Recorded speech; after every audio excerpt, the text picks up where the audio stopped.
It's harder than you think.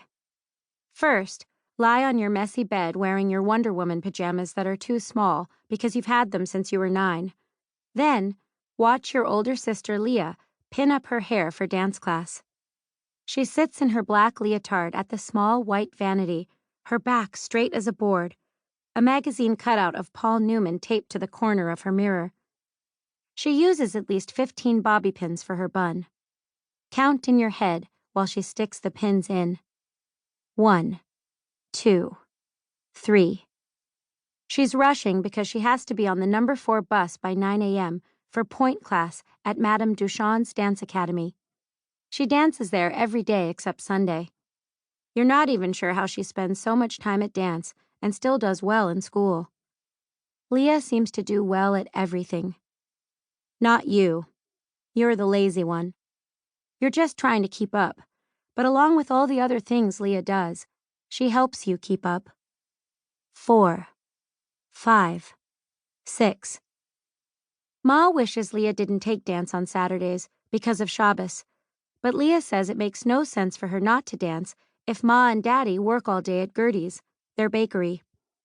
Then Ma says Leah's right, and that maybe they should be more observant and not work on Saturdays. Daddy says the bakery wouldn't survive if they closed on Saturday in this town, and that's more important. They argue about the rules like that sometimes, how Jewish you're all supposed to be. 7, 8, 9. On pin 10, Leah suddenly stops and puts her hands over her face. Her shoulders start to shake. You lean forward in your bed, confused, to get a closer look. Leah hardly ever cries. You're the crier. It's the only way anyone pays attention to you. You cry when you're sad, or mad, or when you watch Lassie. Sometimes you even cry when you're extra happy. You get it from Daddy. He's a crier, too. Leah manages to keep a smile on her face most of the time. If she's upset, she gets serious and walks away, her shoulders straight, her head held high. But today, on a warm Saturday in early June, as the sun tumbles through the window and the birds chirp and the smell of Ma's sanka floats in through the bottom of the bedroom door, Leah sobs into her hands, and it terrifies you. "Leah," you say, jumping out of bed and over to her side. "Don't cry. What's the trouble?" She turns to you. She picks up a tissue off the vanity, presses it to her eyes, then blows her nose.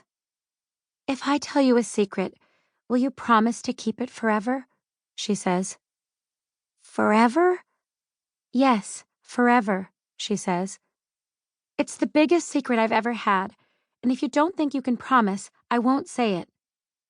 Keeping a secret is not your favorite thing to do. Secrets make your stomach hurt. You can count on one hand the secrets you've kept.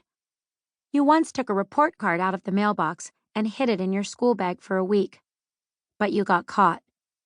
Sometimes when you hang out with your friend Jane, you make it seem like you have other friends. But you don't. Occasionally, you steal cookies from Gertie's and keep them in a coffee can in your room. You've never had to keep a really big secret before, and certainly not forever. Leah's cheeks get blotchy, and her eyes start to fill again with tears. "Oh, please," she says.